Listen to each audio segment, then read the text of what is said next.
In the spring of 1943, a prisoner died at a German camp outside Berlin. He had been in German captivity for nearly 2 years. During that time, his captors had attempted to use him as a propaganda instrument, as a negotiating piece, as evidence that the war's mathematics applied to everyone equally. The attempts had failed. His own government had declined to negotiate for his return. It had declined, in any formal or informal sense, to acknowledge him at all. His name was Yakov Dzhugashvili. He was the eldest son of Joseph Stalin. This is not the story of a son who died in captivity. This is the story of a father who decided what that death would mean. In the spring of 1943, a prisoner held at Sachsenhausen concentration camp walked deliberately toward an electrified fence. What happened in the seconds that followed has been disputed ever since. Disputed not because the physical facts are obscure, but because the meaning of those facts was never something the Soviet state wished to examine in public. The prisoner was not anonymous. His name, his parentage, and his rank were known to the German authorities who held him, known to the Soviet command that could have negotiated for him, and known to one man in particular who chose, through a silence that functioned as a decision, to leave him there. This is not the story of a son who died in captivity. This is the story of a father who decided what that death would mean. His name was Yakov Iosifovich Dzhugashvili. He was a lieutenant in the Red Army, a prisoner of the German Reich, and the eldest son of Joseph Stalin. Yakov was born in the Georgian town of Baku in 1907, the son of Joseph Dzhugashvili. Not yet Stalin, not yet the general secretary of anything, still a young revolutionary moving through the imperial underground, and of Ketevan Svanidze, who died of typhus before Yakov reached his second year.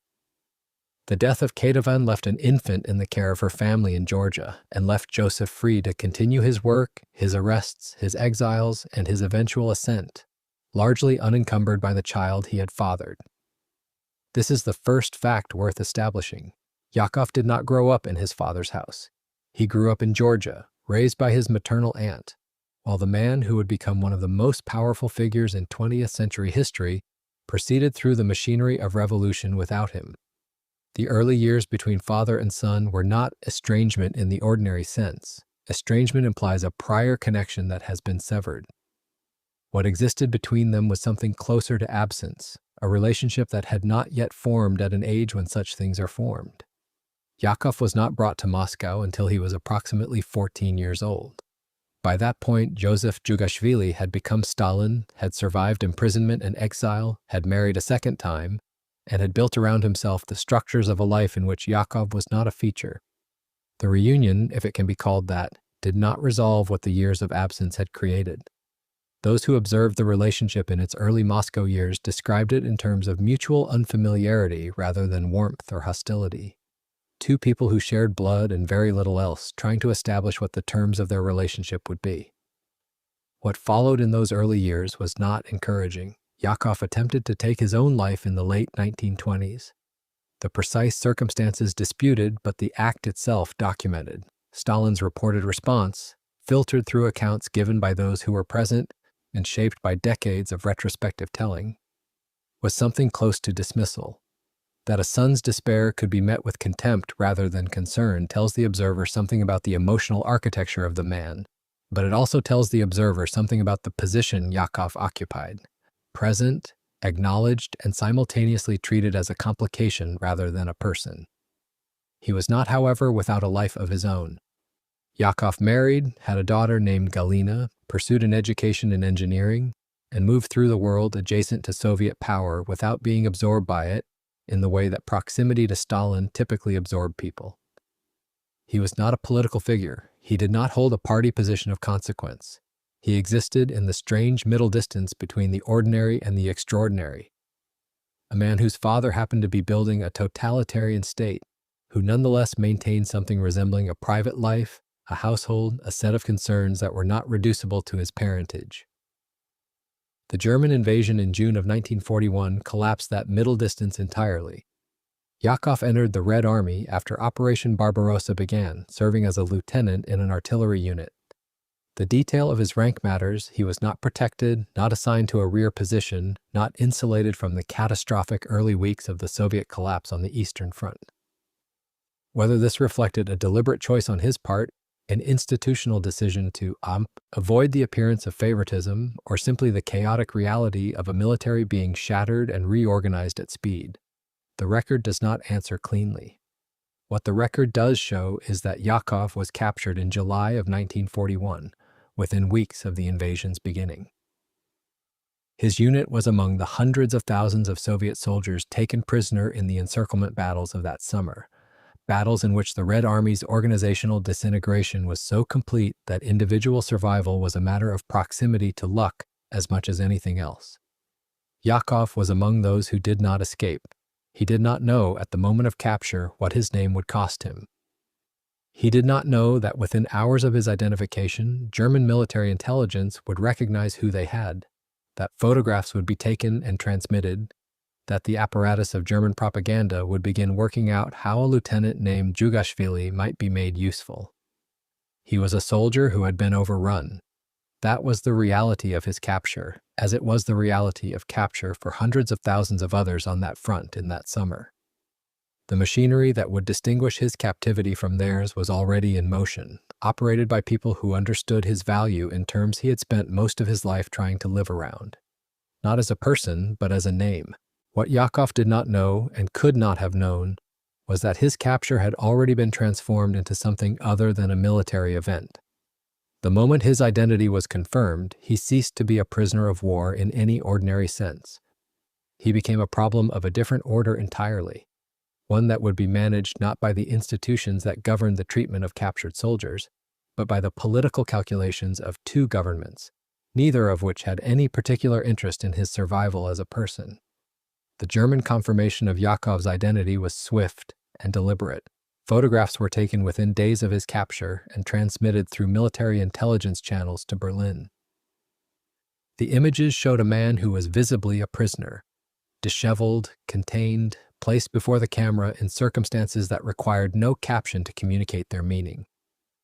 German records from this period document the recognition process in operational terms. His papers were examined, his identity cross-referenced, and the conclusion forwarded up the chain of command with a clarity that suggested the Germans understood immediately what they had and intended to use it. The use they made of it first was propagandistic. Leaflets bearing Yakov's photograph and name were printed and distributed to Soviet forces along the Eastern Front. The intended message was not subtle. If Stalin's own son had surrendered, the logic of further resistance was questionable. That was the argument the leaflets made, in the blunt, visual language of wartime propaganda. Whether Soviet soldiers found those leaflets persuasive is not something the documentary record resolves. What the record does show is that the Soviet state was aware of their distribution and chose not to respond to them publicly in any form that acknowledged Yakov's existence as a prisoner. That silence was the first of several. The more consequential German calculation came later, after the catastrophe at Stalingrad in early 1943. The encirclement and surrender of the German Sixth Army, and with it Field Marshal Friedrich Paulus, who became the most senior German officer held in Soviet captivity, created a situation in which an exchange proposal had obvious logic. The Germans held Stalin's son. The Soviets held Germany's most prominent captured commander. The symmetry was apparent to anyone examining the situation from the outside.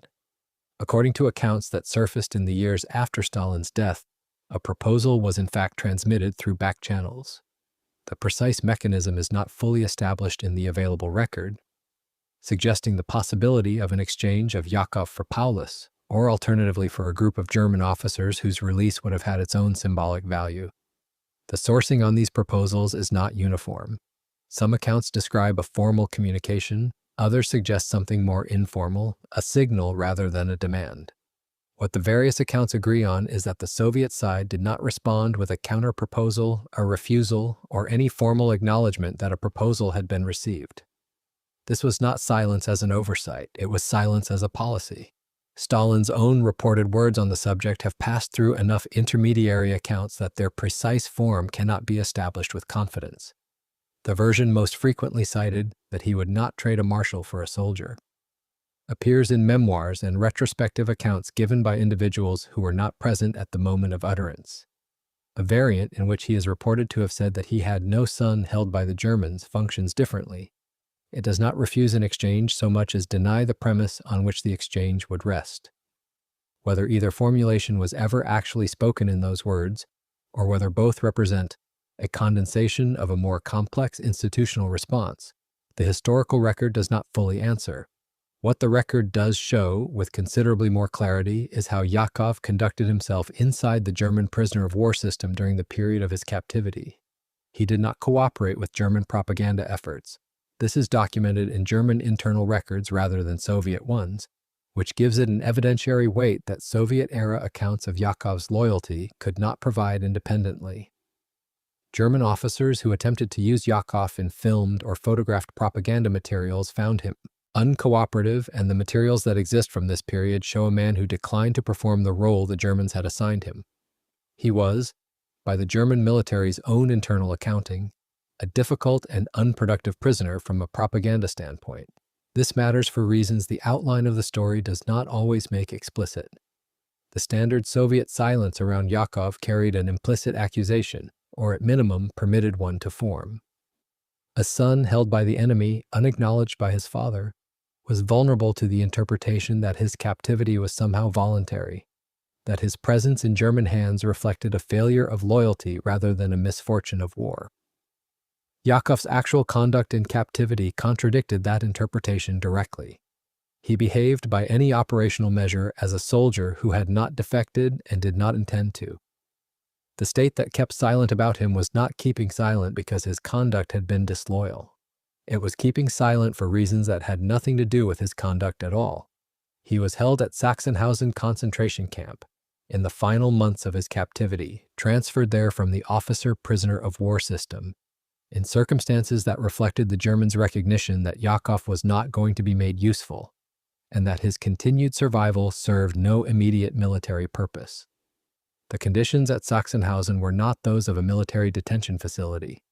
That transfer, too, appears in German records. It was not a decision made in Yakov's interest. The gap between how Yakov behaved and how the Soviet state treated the fact of his existence is not a small discrepancy. It is the central discrepancy, and it is the one that the official Soviet account for as long as Stalin lived was structurally unable to address. The official Soviet account of Stalin's refusal rested on a principle that was, in its formal articulation, unimpeachable. No soldier would be exchanged for another on the basis of family connection. The commander's son would receive no preferential treatment, not because Stalin was indifferent to Yakov's fate, the account implied, but because the demands of equality and the moral weight of the war required that every soldier's life be treated as equivalent. To trade for Yakov specifically would have been to declare, in the language of an exchange, that some lives carried more institutional value than others. The logic held. It held, that is, until the archival record is examined for consistency. Stalin did intervene for family members in other contexts during and after the war. His daughter Svetlana was protected, managed, and guided through the Soviet institutional apparatus with a care that was qualitatively different from the treatment afforded ordinary citizens. His son Vasily, the younger of his two sons, rose through the ranks of the Soviet Air Force at a pace that his documented abilities did not fully explain, and continued to receive institutional support long after his personal behavior had become a significant liability. The principle of equal treatment was not, in practice, applied equally. This is significant. Not because it establishes that Stalin could have retrieved Yakov and chose not to, because it establishes that the stated reason for the refusal was not the actual architecture of the decision. The public reasoning and the private calculus were not the same thing, and the gap between them is where the more interesting question lives. The second interpretation, the one that surfaces most often in accounts written after Stalin's death, when Soviet historians were able to approach the subject with at least partial candor, centers on the optics of the exchange rather than its ethics. A trade of Yakov for Paulus or for a group of senior German officers would have carried a message that the Soviet wartime propaganda apparatus could not have absorbed without damage. It would have suggested that the General Secretary's son occupied a category apart from the millions of ordinary soldiers and civilians whose deaths were being conscripted into the war's moral narrative. The war's ideological coherence depended, in part, on the erasure of exactly that kind of distinction. To retrieve Yakov through a negotiated exchange would have been to make the distinction visible. Whether Stalin thought through this calculation explicitly or whether the refusal emerged from a more instinctive understanding of what the optics required, the record does not preserve in any verified form. What the record does suggest is that the decision, however it was reached, was not revisited. There was no subsequent attempt to negotiate through alternative channels, no effort to establish Yakov's condition through back-channel communication, no documented instruction to the Soviet apparatus to explore other means of securing his release. The absence of those efforts is itself a form of evidence.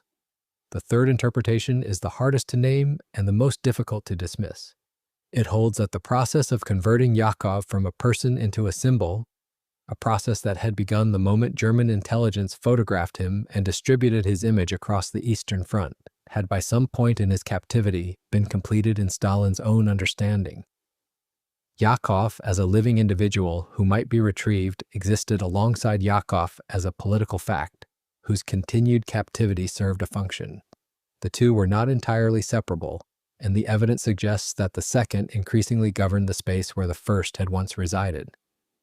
This is not a psychological diagnosis. The historical record is not sufficient to support one. It is an observation about what political systems do to the people inside them, including, and perhaps especially, the people at their apex. Yakov died at Sachsenhausen in April of 1943. The precise circumstances remain disputed. The account that has circulated most widely holds that he walked deliberately into a prohibited zone near the camp's electrified perimeter fence, that he refused the guard's instruction to stop, and that he was shot. Whether this was a deliberate act of self-determination, a provocation calculated to end a captivity that had become insupportable, or something that admits of a different reconstruction entirely, the evidence does not settle the question cleanly. German camp records document the event in operational terms. They do not illuminate the interior of the decision if a decision was made. He was 36 years old. The Soviet state did not announce his death.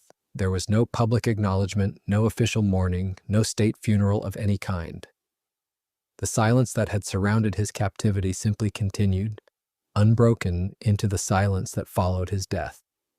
For the remainder of Stalin's life, a decade, Yakov's fate was not discussed in any official Soviet forum in terms that acknowledged what had actually happened to him. This is significant not because silence after a prisoner's death in enemy captivity was itself unusual in the context of that war. It was not. What made the silence notable was its duration, its completeness, and the fact that it persisted even after the circumstances of Yakov's death had been established well enough to be reported, had the Soviet state chosen to report them. Stalin's other surviving children were visible, managed, present in the institutional life of the Soviet state in the years that followed. Vasily's Air Force career continued. Svetlana's life inside the Soviet system continued. Yakov's daughter Galina, the child he had with his wife Yulia before the war, was raised in a Soviet Union that had no official account of her father's death to offer her.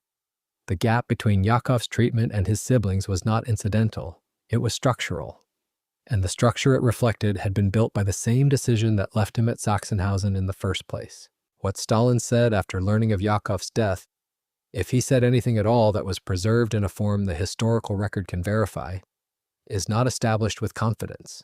The accounts that exist are mediated, retrospective, and shaped by the conditions under which they were produced. Svetlana Alliluyeva, Stalin's daughter, wrote in her memoirs that her father was affected by Yakov's death in ways he did not openly express, that the news reached him and settled into him without public acknowledgement of any kind.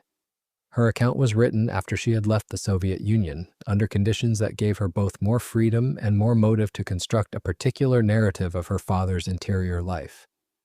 The sourcing is not worthless, it is also not neutral.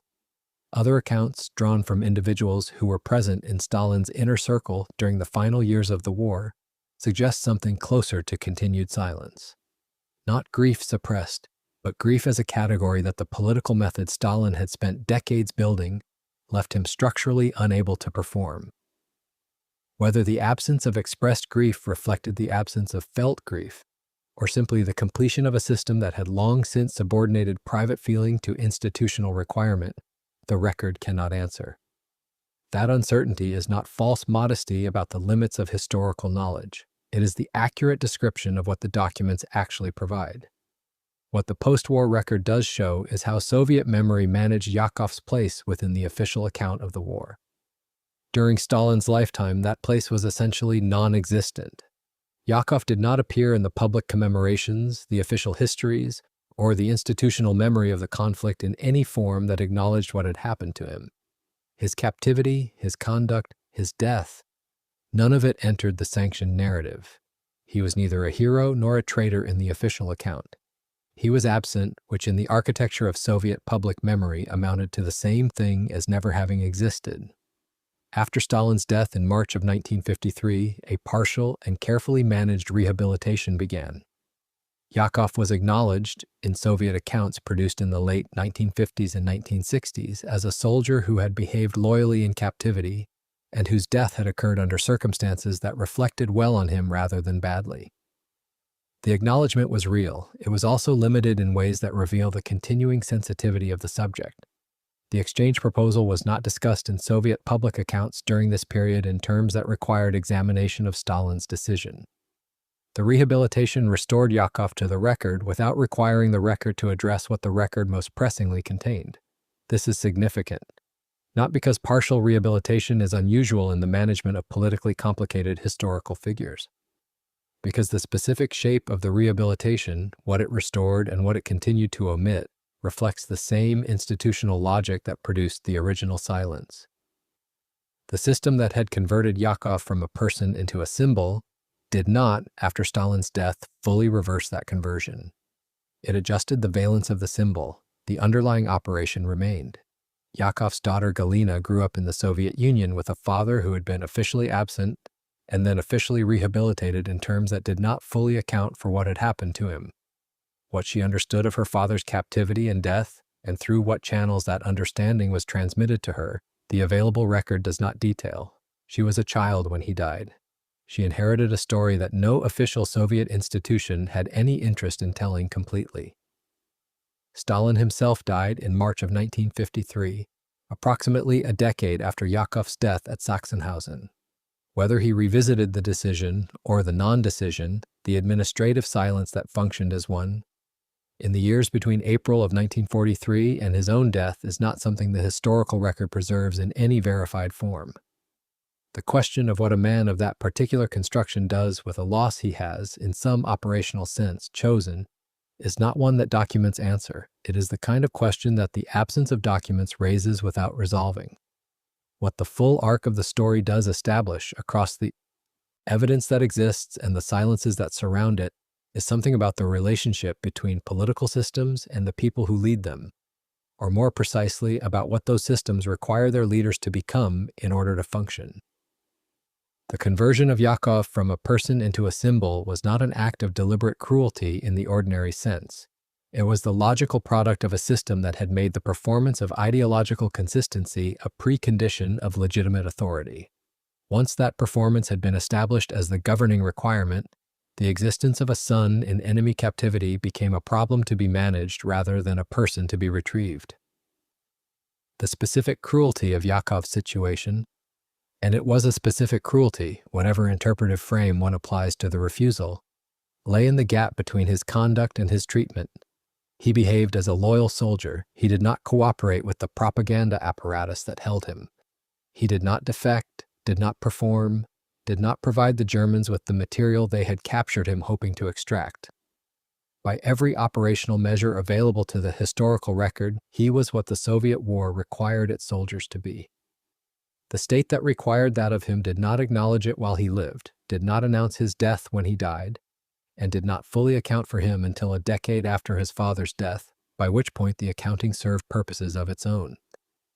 Not a monstrous father, not a principled one, a system completing its own logic, and a man so fully absorbed into that system that the two had become, for all practical purposes, indistinguishable.